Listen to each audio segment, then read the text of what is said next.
Good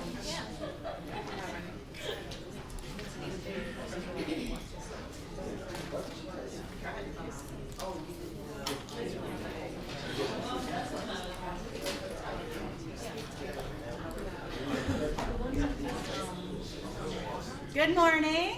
Good morning.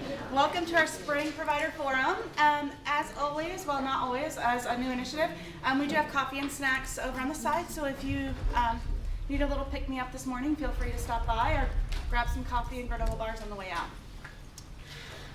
Another new thing that we have going on, which you guys have all been so gracious accepting, are the visitor badges.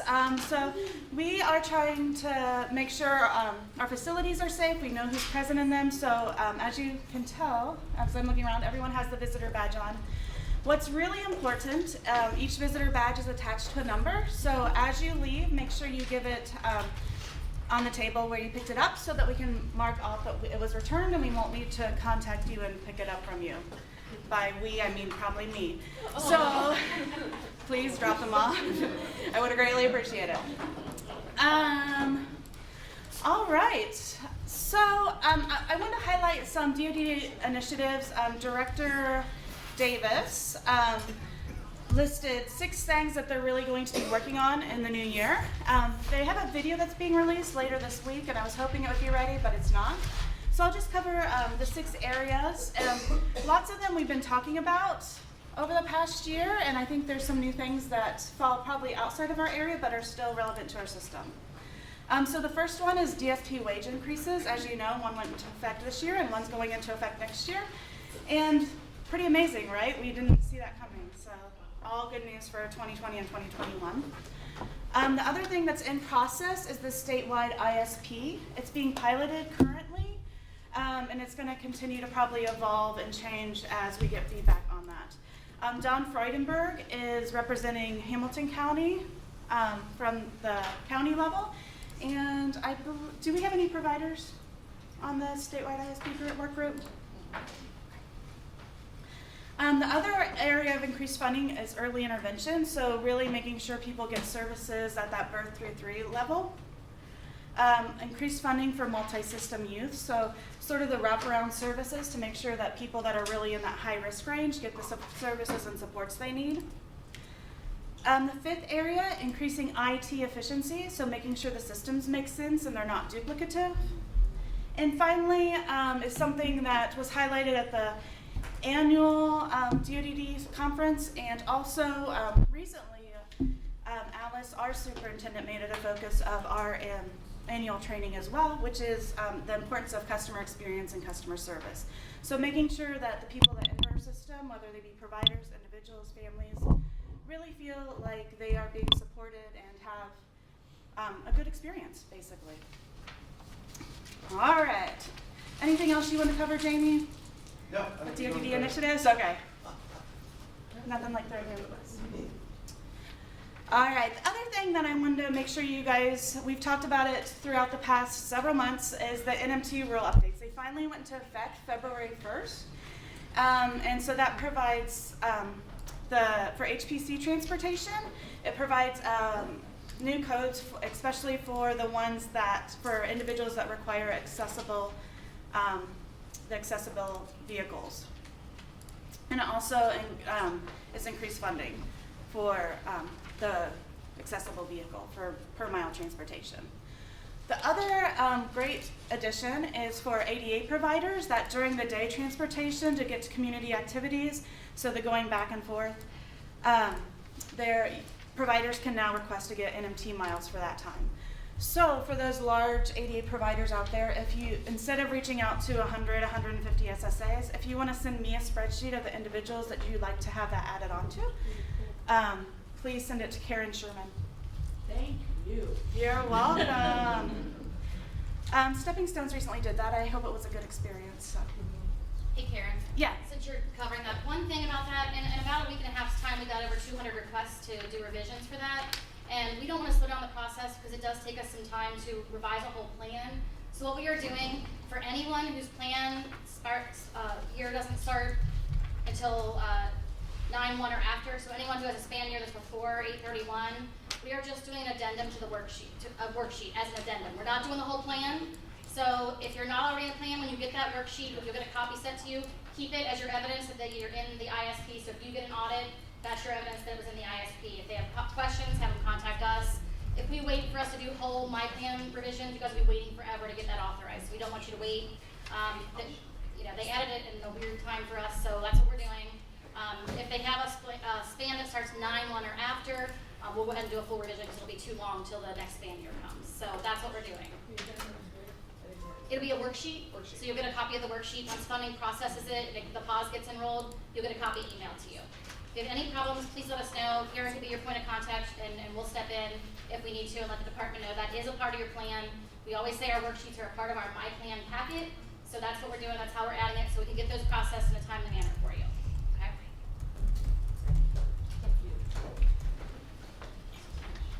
The next thing I just wanted to share briefly, also we have Mandy Spiller, who's going to talk about compliance review updates. She made some really awesome quick guides about the HPC transportation and the NMT transportation, and I've sent them out with the provider newsletter and also the agenda, so you have those, and I'll send them out again. But if you're wondering a little bit more detail, it's really a great place to start. I wanted to just let you guys know who employ med trainers. The MedCert curriculum was updated with additional guidance. I included a FAQ of the changes with the minutes that one of our nurses created. So if you do employ the RN trainers and you want, you have questions or anything, they have questions, feel free to reach out to Jennifer Waters with our agency, and she's also included on the FAQ sheet.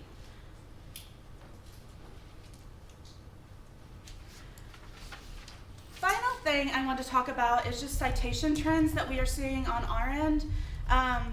We are seeing increased scrutiny from DODD as they're doing compliance reviews in the area of med administration and also med assessments being completed.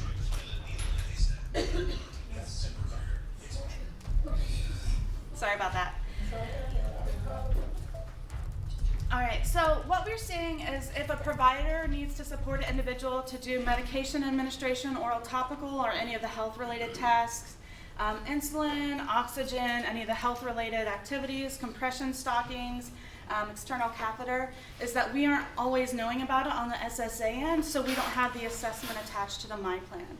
So if you have somebody that you begin doing any of those tasks for, please make sure you contact the SSA so that we can make sure the correct assessment is completed and attached to the My Plan.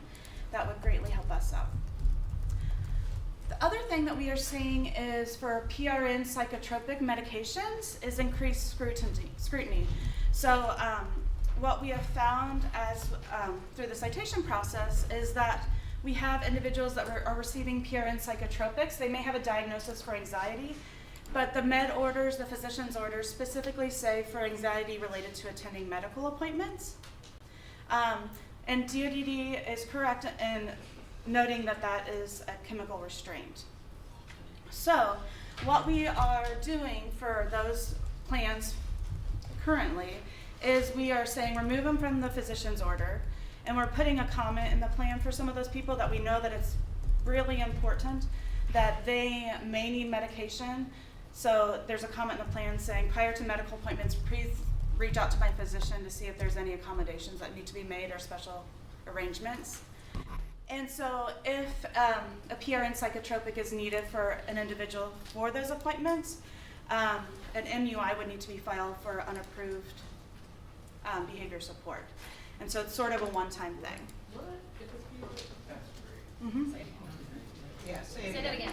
So for PRNs, for individuals for routine medical appointments that may need something so that they're less anxious or nervous during the appointment, those would be considered chemical restraints. If it's not something, the dental appointment is the only exception to that. Is that, Karen, is that God's ruling on that? Yes. Yes.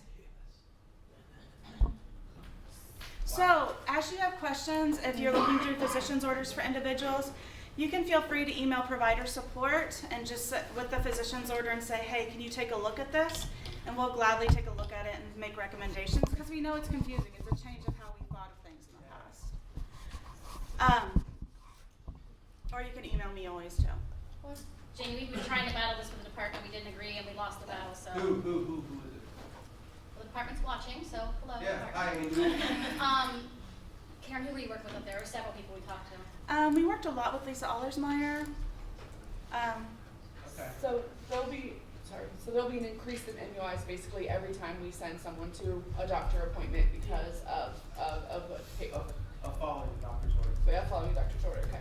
Second question is there like a human rights group that we could send that through ahead of time? Do you guys have that available, or just go ahead with the MUI and keep moving? It just depends. It's really person-centered. So if you have somebody that has medical appointments monthly, and they would need that for every appointment, then we would consider running it through as the behavior support team because there could be. The issue we have is for individuals that need it one time a year, there's no point having the meeting every 90 days as part of the restriction. Is that, sorry. It does. No. Okay. Sorry. I think that's all I have. I'd say on that, if you have scenarios and you're wondering which category does it fall in, contact Karen. We've had to run them through our nurses. We've had to run it through DODD. I don't know that we're necessarily on the same page. We had to agree to disagree, but unfortunately we have to follow what we're told. So if you have a scenario, we'd rather know ahead of time and work with you on how should we handle this so we're all on the same page before, because these are getting caught in a review. So what's happening is reviewers are coming out, seeing it in the home, seeing it on the MAR, talking to the staff, finding out about it, and then citing both us and the provider. So we would rather work together ahead of time to figure out, okay, what is this, what category does this fall into, what do we need, and then we'll work with you on it. So contact Karen. We've been sitting down looking at a lot of these. We'd be happy to work with you, but let's do it ahead of time versus finding out through citation. That's not the way we want to learn about it. So it's less than ideal, as we like to say, but it is what it is. So let us know if you have any out there, because what we found is that we didn't know about a lot of them, which we might have. And I think that's all I have. I'm going to introduce Mandy Spiller. She's one of our QA reviewers. She will also be available along with Angie Lewis and Brandy Murray after the meeting, just in case you have any specific questions that you want to run by them. There's a new compliance compliance review tool that's coming into place April 1st. So we just wanted to give you sort of some high-level overview of what the changes are going to be.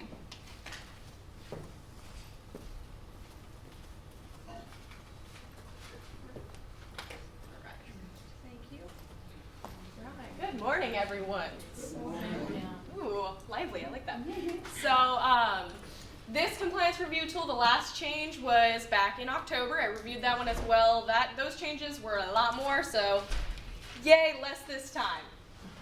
So, just a brief overview of what the sections are. No major changes there. The sections with changes are service delivery and documentation, personnel, transportation, and physical environment.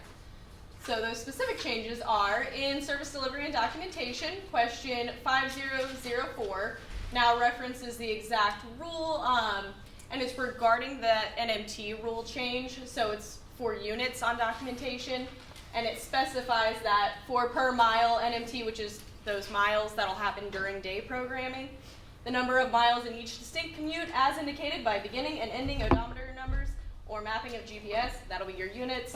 And for routine transportation, aka HPC transportation, they decided to mark out the HPC, but that's the total number of miles. That'll be your units on those documentation. And we are working on getting updated documentation logs so that you'll have those when it goes into effect for 1. The next one, same situation. They're just referencing the new NMT rule regarding group size as of 2/1/20, which is when that rule went into effect.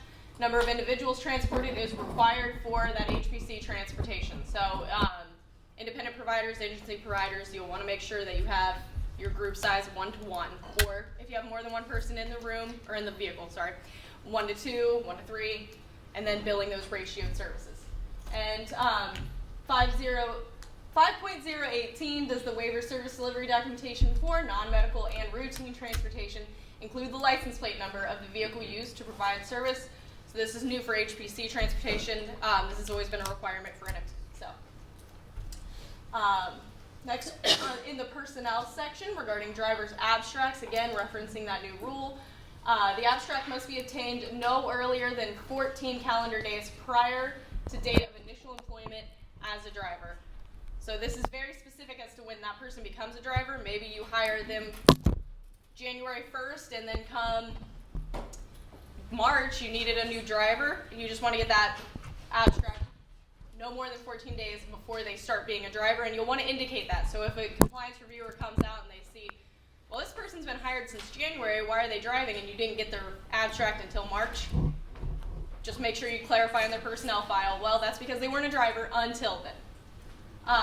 Then they just took out the wording. That's part of wording. Everything else is the same.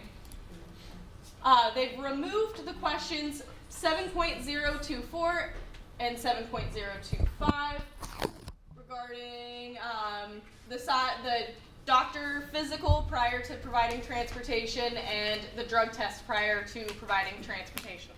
So you now no longer have to have these in their personnel file, but please be aware that if there's an accident, and they have it very specific in the rule about if there's an accident regarding a certain amount of injury, and it's very specific in the rule, you will need a drug test for that person at that point. So just because you don't need it when they start doesn't mean you might never need it, because anything can happen. And you can still have, if you're an agency, you can still have your own policy on drug testing. That's totally on you guys if that's what you would like to do. Question 7.041. This is a new question, and it's regarding the competency add-on rate. So that rate of if you have an employee or if you're an independent provider that's got at least 2 years of experience and has at least 60 hours of training and getting that slightly higher rate. And if you have those qualifications and you haven't applied for this rate, please do it. That's good for you. You guys get a raise, and it doesn't affect the waiver services. So just because you'll be making more money, that person's waiver won't have to compensate that. So you'll still have however many hours that person needs. So please consider doing that. And it's got the qualifications there. That's also on DODD's website. Just in the search bar, type in competency add-on rate and the guidance on how to check for this. So just making sure that the training was qualification of DODD and that you're billing for that rate for the right person if you're an agency, and if you're an independent provider, this probably won't be on your review because DODD would be checking for that. So they've updated the wording in the transportation section for 8.002. If the provider is responsible for providing non-medical transportation in a modified vehicle or a vehicle equipped to handle or to transport 5 or more passengers, and that's not including the driver. So passengers are literally people that are riding. So if you have a sedan and you're sitting 5 people in it, but one's the driver, you're good. Don't worry about this. You still, for the modified and the 5 or more passengers, you need to have the secure storage space for removable equipment, 2-way communication system, which can literally just be a cell phone, and a fire extinguisher and first aid kit. So again, if you have like a sedan and you can only transport 4 or less people, don't worry about this. They've updated the wording of 8.003, and so that specifies the daily inspections for those modified vehicles and the vehicles that transport 5 or more individuals. It's basically the same thing. They've just clarified where you only need to check for wheelchair ramps and ties if you have the modified vehicle. So obviously that won't apply to if you just have a Ford Explorer and it's not modified. So basically the rest of that is the same. You still have to have the certified mechanic every year. You still have to do daily inspections of wipers, mirrors, horns, brakes, da-da-da. Another one that has wording updates. Did I have the same number on the last one? No, I didn't. Okay. Getting ahead of myself. So 8.004, they've replaced the previous one with if the provider is responsible for providing routine transportation in a modified vehicles where daily inspections completed. So that routine transportation they're referencing is HPC transportation. So even if independent providers, if you have the modified vehicle, you'll have to do the daily inspections of permanent fasteners, safety harnesses or belts, access ramp, hydraulic lift, and it's as of 2/1/20. So referencing the new rule change. For licensed facilities only, they've removed the requirement from 8.005 if the facility has policies or procedures regarding vehicle accessibility, vehicle maintenance, and requirements for vehicle drivers. So again, licensed facilities only, that's gone. And it only applied to licensed facilities prior.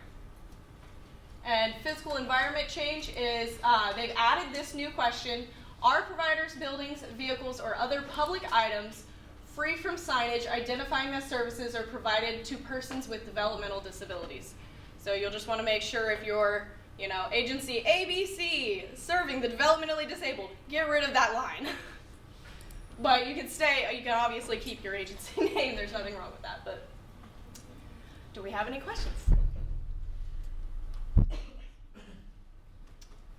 All right. Thank you.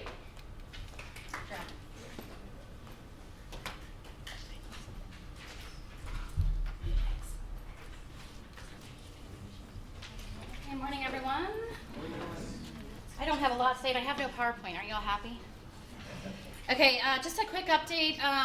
If you didn't see it or aren't aware, there's several waiver amendments that are getting ready to go through, and they're open for public comment until March 15th. And people are sometimes complaining to us about rules. We can't change them, but now's your chance to speak your piece. So go on the department's website, go under rules, and there's a posting there with a link to where you go. Karen will probably include that in the minutes when we send it out to get you directly there. But if you have comments you want heard, that's your opportunity. Please take advantage of it, okay? Ryan? If I could throw this out there, the live stream is a little delayed, and somebody asked if the daily inspections are required only on the modified vehicles and only NMT. The daily inspections are required, yes, for modified vehicles or vehicles equipped to transport 5 or more individuals, and it's for NMT and HPC. Okay, thank you. Got it? All right. Okay, so waiver amendments. If you have things to say, please say them. March 15th is the cutoff, and we'll send the link out just to get you directly there. A couple things I wanted to cover with you today. Something that's coming up quite a bit and that the department has weighed in on is about billing when people are in the hospital. So I'll make sure that it's clear what I'm talking about here. I'm only talking about people who live in a shared setting, meaning what used to be the old DRA where people are sharing services in everything's in the DRA, which is now the MRC, okay? So if you're serving someone in HPC and they're living alone, we're not talking about that, okay? Disregard what we're gonna talk about. There's only people who live in an MRC setting. If you recall, we talked about the MRC and the new rules. One of the good things that happened is if Karen and Amanda and I live together and Karen goes to the hospital, the provider can continue to bill for Karen the daily rate that's been established for her for that setting until she's no longer a resident of that home, okay? But the question has come up, what if Karen is somebody that we as a provider really feel strongly needs somebody there with her in the hospital? Can we then count those hours in our actuals if we send staff to the hospital? Number one, you're not required to do that. I understand, we completely get that sometimes we want to and sometimes there's a good reason to. But if you do that, that is on you. You cannot use those hours and report them in your actuals. Now, you are getting compensated because you're billing that daily rate for that person. Now, for example, if the 3 of us live in the same home and normally there's 2 staff in the home, and that's how our rates were established. The pattern had 2 staff. And now that Karen's at the hospital, 1 staff can really manage both Mandy and I, and you send that other staff to the hospital. Then you're already getting paid for that staff, right? On the other hand, if we have the pattern where there's 2 staff in there for the 3 of us, Karen goes to the hospital, we still need 2 staff at home, and we send another staff over there, then that's on you. You're not gonna get compensated for that. And in either case, you cannot use their hours in the actuals, okay? So I just wanted to give you some caution there. You can still bill your daily rate, but do not put those staff hours in the actuals for anyone you might send to the hospital, okay? So also to let you know, there's some legislation out there, it's at the higher level right now, to appeal to Medicaid to try to change the rules so that you might be able to provide and bill regular services for people on waivers when they're in the hospital, and that would go across all community-based waivers, not just ours, so aging, other waivers. But that is just in kind of the high-level legislative area right now. We don't know if that's gonna come into fruition, but we'll keep an eye on it and keep you posted. But does that make sense about the MRC and when if you send staff to the hospital? So again, you can still bill for your daily rate that's been established for that person, even though they're at the hospital, but you cannot enter any hours in the actuals if you send staff to the hospital. Okay? All right. Excuse me. Yeah. You're saying that if a client goes to the hospital we still can bill? Only if you're providing services in an MRC setting. So if you are providing HPC one-on-one to someone, this doesn't apply. The MRC applies when 2 or more people live in the same home and share services. So if you're only serving people that are kind of one-on-one, they live on their own, or they live with, that, this does not apply. Does that help? Thank you. Okay, you're welcome.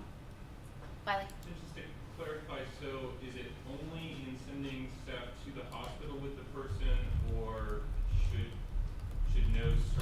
should no billing be attached to that person's name regardless?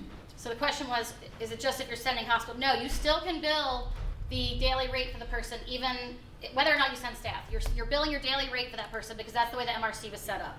So what you're not doing is putting those staff hours in the actuals if you sent those staff to the hospital. You can still bill your daily rate for them. Now, if you still had 2 staff at the home in that scenario, and they were still providing the same services there in the home because that was needed, then your actuals are going to be the same. But if you send any staff to the hospital, those staff that are at the hospital cannot be counted in your actuals. Does that help? I think so. So, because on other guidance, because the concern was we would have billed and there would be no supporting services. So at least some guidance. The department has issued guidance on that, on how you're supposed to document when you're billing when the person is absent from the home. That was sent out, gosh, Jamie, do you remember when? A memo came out from the department Came through, I thought. in late 19, wasn't it? In the fall? Yeah. Do you know if we get our hands on that, Karen? Do you know where it is? We'll try to run that down for you and resend it back Well, out. that's where the on behalf stuff comes in. Right. So I'm making sure there's not a conflict here. So I don't think there's a conflict. We should be creating documentation that we've done something on their behalf for the previous guidance, and I just want to verify that that doesn't run afoul of the election. It should not run any difference. This is really about what you're reporting in your actuals. So documentation followed the guidance that was already issued. I know it's a little confusing, but at least you're getting compensated, whereas before you were getting nothing. So it's a step in the right direction. Okay, anything else about MRC and hospitals before we move on? If you have a question or you're not sure, contact us. We'll be happy to help you walk through it. Okay, a couple of things related to Medicaid that I wanted to cover. I know we've talked in here a few times about the Ohio benefits system. As a reminder, that's the ODM, JFS, IT, that's their electronic system that replaced CRISI. Everybody kind of heard of CRISI. As we know, it doesn't necessarily work too well. If you've seen any of the scathing articles that have been posted in local papers, up in Columbus particularly, it's not good. So we've known that for a long time because we experience it, but now it's there's a lot of scrutiny and they're trying to work on fixing it. But I'm bringing it up again because we had a recent issue that came up, and this was just the week of February 24th. We were not notified about this until we opened mail one day, and remember, we are the auth rep for about 2,000 people. On February 25th, our staff opened about 150 pieces of mail, of which 90 were letters indicating that people were going to be terminated from their Medicaid on 2/29. Wow. Right. So panic mode set in, and of that group, there was many who we already had appointments set up in March, hadn't run them yet, with JFS. We had people who we knew weren't due till 2021. It made no sense. So we spent many hours compiling them into groups about, what's going on. This makes no sense. For a group of them about this thick, we had in the same envelope for each person the notice that it was being terminated, the approval letter that it was approved, and a Medicaid card. So my guess is you're seeing the same mail for people when you're opening it. So if you're confused, you're not alone, and it's not you, okay? What we then found out when we sent all this to our local JFS is that there was an error in the Ohio benefits system, and it erroneously sent out over 14,000 notifications, incorrectly saying that Medicaid was being terminated. For the most part, the letters were all in error, and they meant nothing. Everyone was in good shape. My fear is I'm not telling you to ignore those letters. Don't hear that. Because they are also the system is inadvertently, incorrectly terminating people's Medicaid. So my message to you is verify the Medicaid status. If we are the authorized rep, contact us. That's Diane Sunderman. Her email was out last provider meeting. We can add it again this time for you. And she will verify, she and her team will verify for you. If we are not the authorized rep, we can sometimes get the information for you, sometimes not. My best suggestion on those, rather than try to wait on us, is to contact JFS directly in writing if you have the worker's email, and ask for verification in writing that the Medicaid is in good standing for that person. Do not wait until we find out 2 months from now that there's a problem, okay? If you find there's a problem, if the person, they're telling you they're terminated and you don't think it's accurate or you don't think it's correct, you need to immediately file an appeal on behalf of the person. That has to be filed by the individual or by their guardian if they have one, or their Medicaid authorized rep. When you file the hearing, you need to include the authorized rep form or they will reject your request for hearing. Okay? We have to do that in all the ones we do. I also recommend that you immediately reapply. So today is, what's the date today? 4th, March 4th. If you reapply today, anytime in March, when that gets processed, it backdates to the 1st of March. So if you have somebody who terminated at 2/29, as long as you reapply in March, you shouldn't have a gap in coverage. Now, you will have a gap when you can't bill until they get it fixed. But once they fix it, it'll be dated back to March 1st so that you don't have a gap in coverage. So verify the status of the Medicaid. Appeal if you think there's a problem or you can't get verification that you're good. And then reapply. Okay?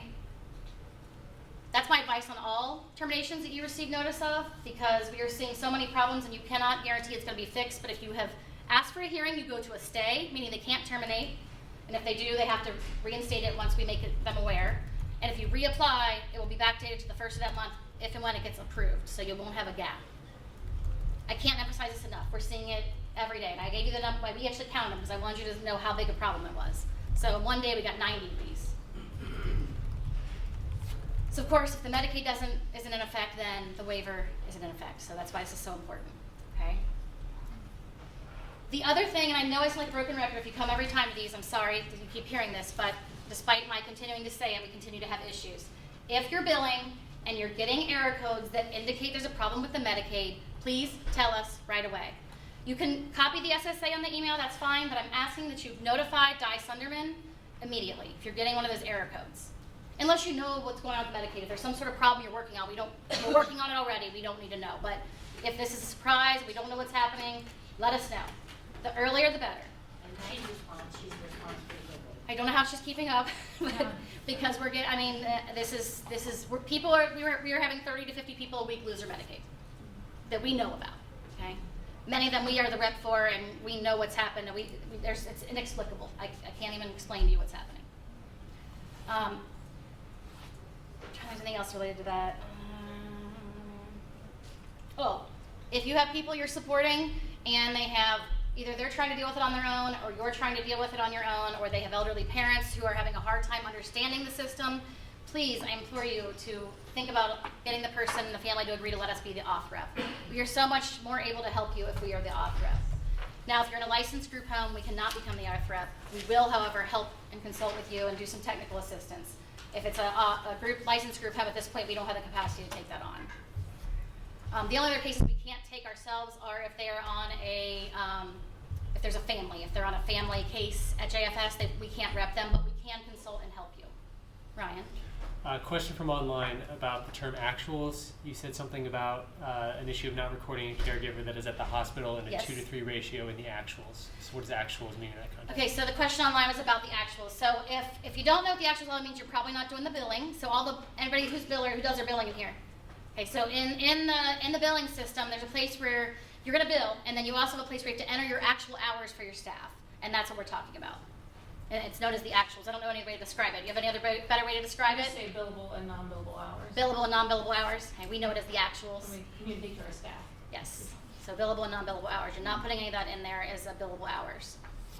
Does that help? Okay, Medicaid is critical for us. So if you see any problems out there, let us know. Again, if we can't rep the person, we're more than happy to help walk you through it. Our team is very hard at work trying to get these cases fixed.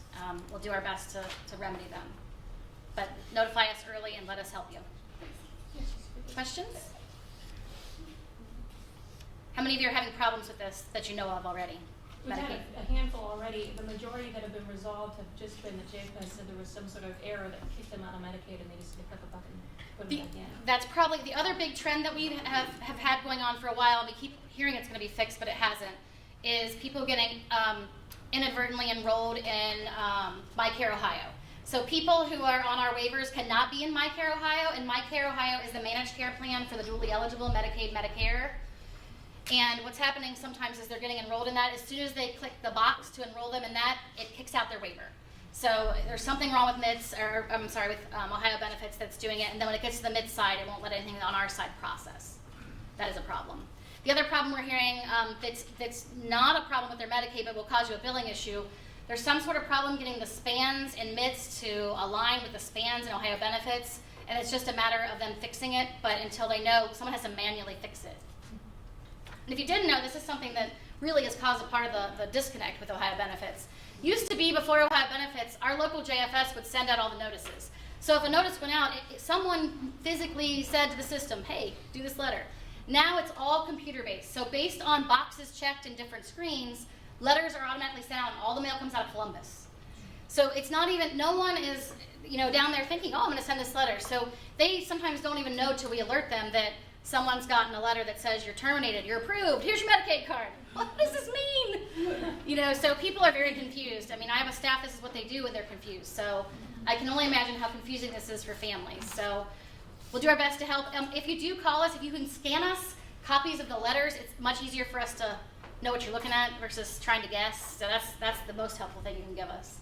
And if you're calling about a billing problem, please give us the error codes you're getting. Don't just call and say I'm having a billing problem. That doesn't help us. It's kind of like sleuthing. We got to figure out what's the code. Then okay, here's steps we take when that's the code. I want that in the email. Yes. If you can include that in your email to Di, if you have copies of letters that the family's gotten, please include those, or that you've gotten at the home. And if you're having billing issues, include the error code you're getting, or codes. Sometimes you get like 4 or 5. That's all fun. Yeah. Okay. I think that's it. One last thing that you guys didn't go over in the tool, and I almost hate to open Pandora's box and bring this up, but we might as well just talk about it. The department is adding an item in the review tool that will cite a county board if the PAWs were not enrolled in a timely manner. And I really don't think that here in our county we have a big problem with this. We will soon be looking at some data that will shed some light on where we actually fall. But if you are having problems with PAWs not being enrolled and you don't know why, so if you already know we're working on a PA or we need a guardian signature and we're trying to get that, you know what's going on. If there's a late PAWs and you don't know, please contact first, of course, the SSA. If you don't get an immediate answer or you don't get what you need, the supervisor, Nancy Bistry, myself, Melissa Haas is here in the office, Matt Goodrich, Allison Lady, please let us know. And we can try to help. Sometimes it's out of our control. So we talk about these Medicaid problems. When there's problems with the Medicaid, we can do nothing. And even if we did, it wouldn't matter. Okay? But people who are having trouble getting their Medicaid to go active, we can't do anything till then. If the state has problems, get the level of care to enroll, we can't do anything. If there's a prior auth, we can't do anything. But please let us know. If you don't know what the problem is, let us know and we'll figure it out. Can you just tell us again who to contact if the SSA doesn't? Yes, if you don't get the SSA, they should have a supervisor listed. If you're not sure who that is, call our main office, they'll tell you. If you don't get that resolved there, and I mean quickly, don't wait, I'm not saying wait weeks. If you don't get a quick answer on these things, a day or two, please let us know. From the supervisor, they'll have a manager, whether that be Matt Goodrich or Allison Leedy. Melissa's over all of them. And it's fine to copy both of them. So if you want to let the supervisor and Nancy Bistry know, because she's on the funding, everybody knows Nancy, she's on the funding side. Maybe there's just some sort of glitch in the funding system that they can easily fix. By all means, if that doesn't resolve it, let me know. I'll step in and we'll figure it out. Often it's out of our control, but we will do our very best to get it as quickly as we can for you. So we shall see if we start getting some citations, hopefully not. I think we're pretty on top of things. Sometimes it's out of our control and sometimes we make mistakes, because we all do, but we'll do our best. So you may start seeing that, just letting you know. In April, I guess, when we'll start looking at it, right? April? Any questions? Okay, well, thanks for your time. Did I cover everything?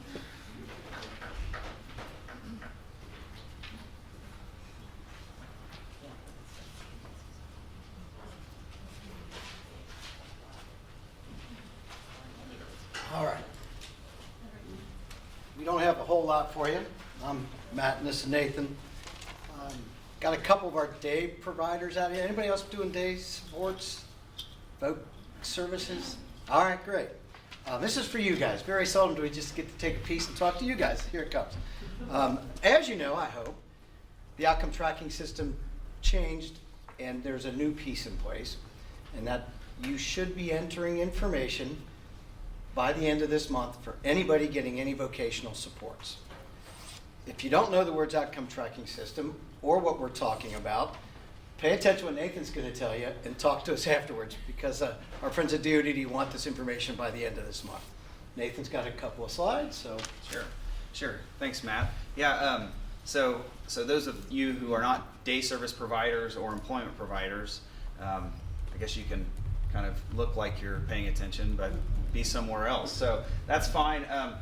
Just a little overview. So the state of Ohio, we had an executive order in 2012, the Employment First Initiative, and that's really what started this whole tracking employment outcomes. So part of that was we had an Employment First outcome tracking system that had lots of glitches. I'm sure if you were in there, you knew there was lots of problems with that system. So the department scrapped that system, and now we're going to a new outcome tracking system that just went into place in October of last year.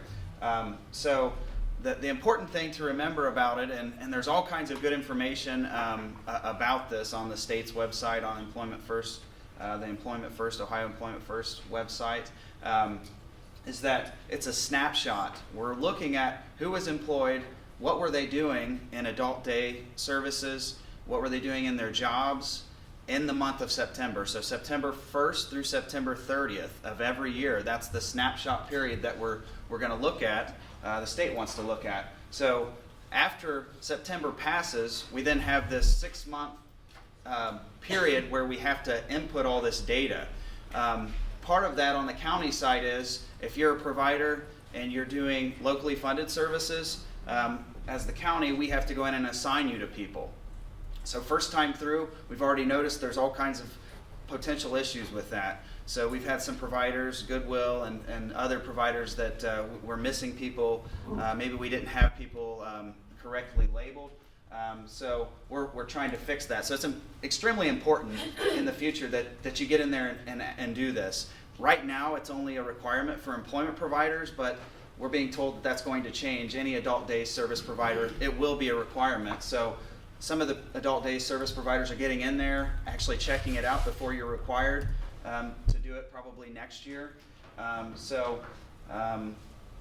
like Matt mentioned, I think that's the important part, is that March 31st is kind of the close date. Once we get to March 31st, you will no longer be able to enter data. It'll be closed out, and you'll have to wait till the following year. Karen, can you go to the next slide? Just real quickly, wanted to put up how we're doing, because I think we're doing really well. The state had a goal of 50% of people. They want 50% of people entered into the outcome tracking system. So at the end of February, we're at 43% right now. So as Matt said, if you're not aware of it, I can get you some information. Matt and I can talk to you after, but we want to at least get to 50%. That's our target that we'd like to get to.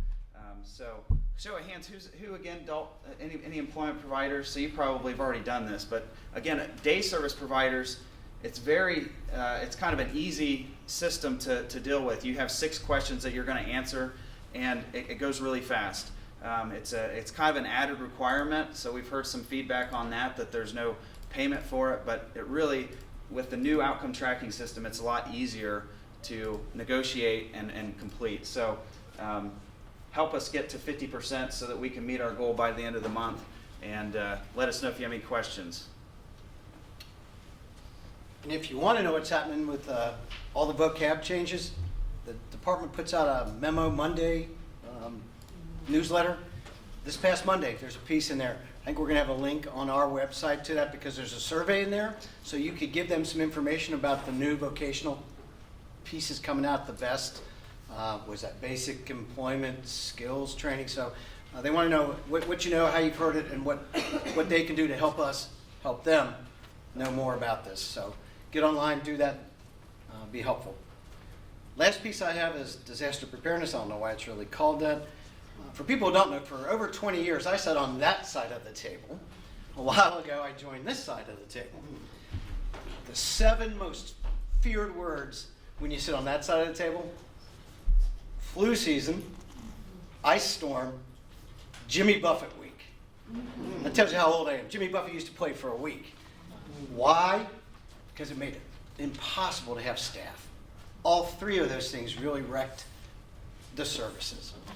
I think we're done with the ice storm season. Now, if I jinx us, feel free to send me a nasty email and I'll own that one. I'll be sorry today. Jimmy, Buffer Week only plays for a day now, so really it's just one day, right? Y'all can get through that. Flu season, though, is a bear.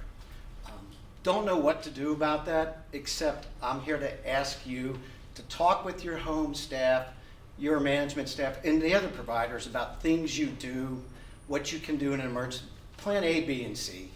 Nothing's worse than having a home full of people who are sick, and then you got a provider who's got a home at home full of sick people. Something has to give when that happens.